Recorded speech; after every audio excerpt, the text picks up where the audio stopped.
Eu costumo dizer que aqui em São Paulo nós desenvolvemos, São Paulo e no Brasil, se desenvolveu principalmente a partir dos anos 50, aquilo que eu chamo da anticultura do automóvel, né? O que poderia chamar de cultura do automóvel. E que essa cultura do automóvel, ela se enraizou fortemente no nosso imaginário, né? A ponto de, né, as pessoas passarem a ter padrões de comportamento, valores diretamente ligados ao automóvel, né? E talvez quem mais expressou isso, né, do ponto de vista cultural, tenha sido Roberto Carlos, né? Quando, né, e é um ídolo dos anos 60, né? Um ídolo na minha adolescência, né?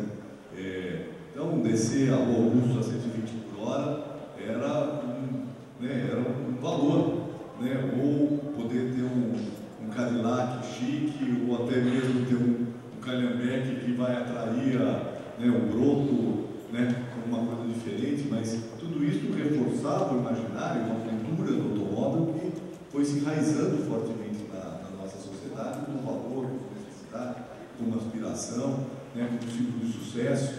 Então, a cultura tem um papel muito importante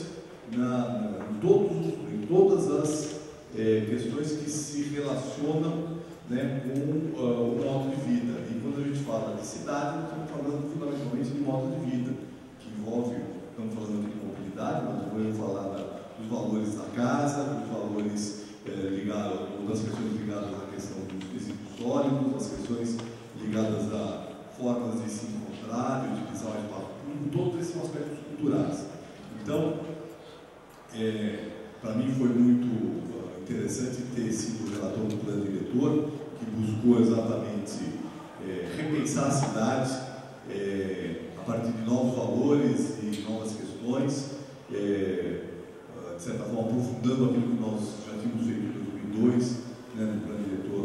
Né, o primeiro foi aprovado após o Estatuto da Cidade, que colocou a questão da função social da propriedade, a questão do direito à cidade no centro da pauta urbana em São Paulo.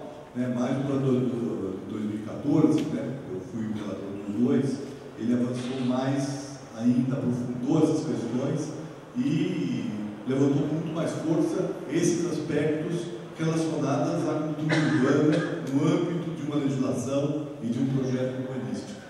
Então, para mim foi muito interessante ter passado por uma diretora e depois o prefeito Silvio Haddad ter me convidado para ser secretário de Cultura, inclusive com um pouco essa missão, né, de também fazer, né, do processo da política de cultura um momento de reflexão sobre as questões da cidade e então um debate no âmbito de um festival de cinema que trata de mobilidade, né, ou de um festival que articula a cultura com a bicicleta, ou o festival de cinema que nós temos hoje em São Paulo ligada à questão socioambiental, são questões absolutamente